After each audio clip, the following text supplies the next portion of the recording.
The Croydon Divest coalition this week challenged Croydon Council's investments in arms companies guilty of genocide in Gaza by tabling a question at the full meeting of Croydon Council.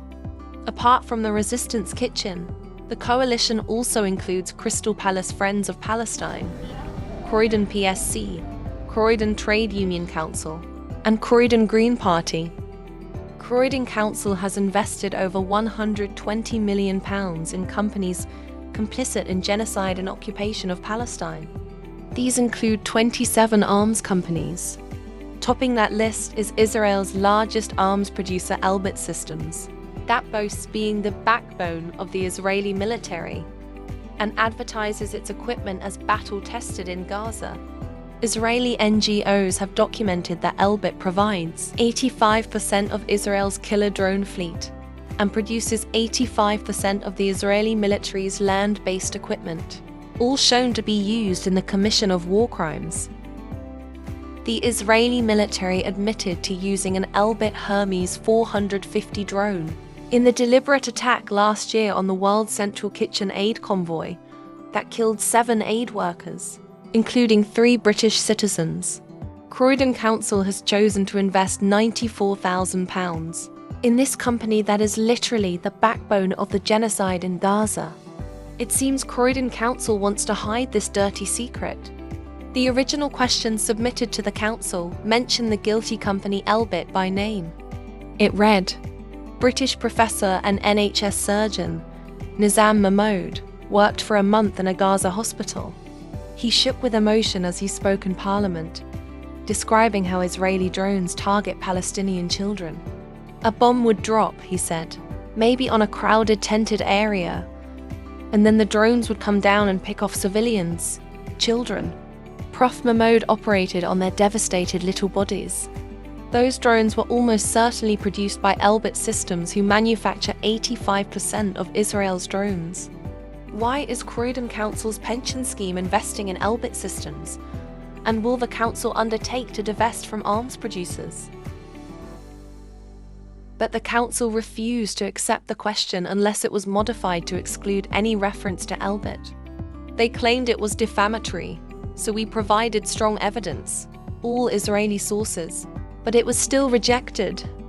They insisted we couldn't mention Elbit, so we rephrased that part of the question to say, those drones were almost certainly produced by an Israeli company, whose name I am not allowed to mention. Why is Croydon Council's pension scheme investing in this company? And will the council undertake to divest from arms producers? Even though Elbit was no longer mentioned, the question was again rejected. We couldn't mention that we were being censored. It seems the question was raised to the highest echelons of the council. We were inadvertently copied in on correspondence between the Chief Executive Officer of Croydon Council, the Director of Legal Services, Corporate Director of Resources, Head of Democratic Services, and others, discussing the problem question and dealing with it. They tried to recall the email, but we had seen it by then.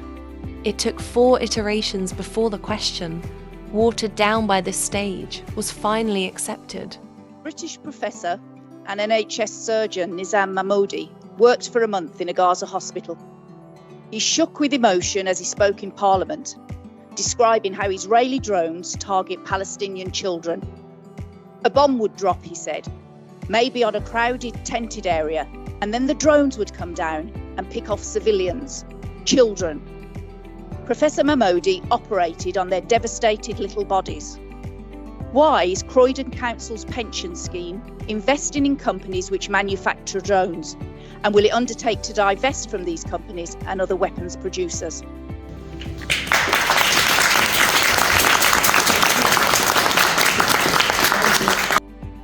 A Palestinian mother, a resident of Croydon, also submitted a question.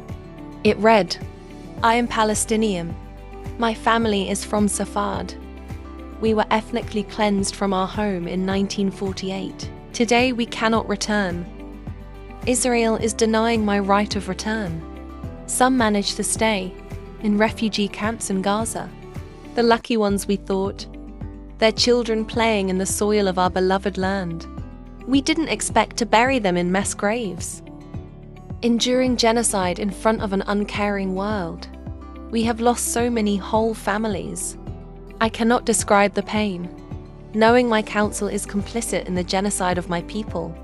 Investing £120 million in the occupation. Will you divest? But this time the council totally banned the question with no opportunity given to rephrase it. They said to suggest the council was complicit in genocide was offensive. They said it lacked substantiating evidence. But they were not interested in seeing the evidence which we had retrieved from the council itself through freedom of information requests. Instead, they outright rejected the question from consideration. Apparently, it was okay to silence Palestinian voices. The difference in the way the two questions were handled, one given 4 opportunities to modify, the other outright banned, stunk of racism and Islamophobia. At the council meeting, Jason Cummings, the cabinet member for finance, passed the question.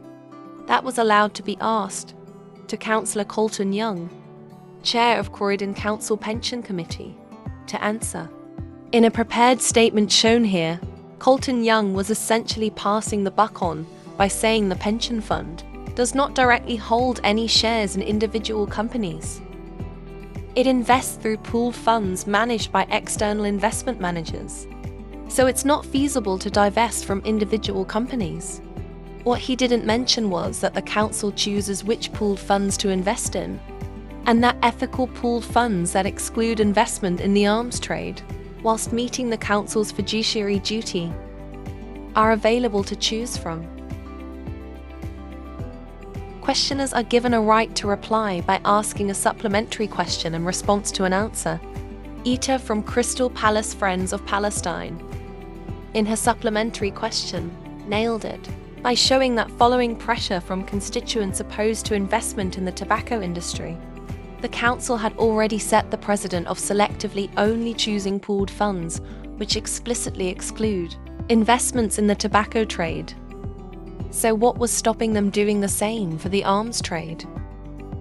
Yes. Based on the answer provided. I do. We don't agree that it's not feasible that this can be done, and it seems that the Pensions Committee has had a long history of misjudging the public mood on issues like this. Back in 2013, the Pensions Committee opposed divesting from tobacco, claiming that it was not in the best interests of the pensions beneficiaries.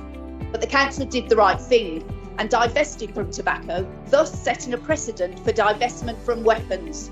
Therefore, will the Pensions Committee reconsider this decision and agree to explore ethical investment alternatives? And will the Chairman of the Pensions Committee meet with us to discuss these issues?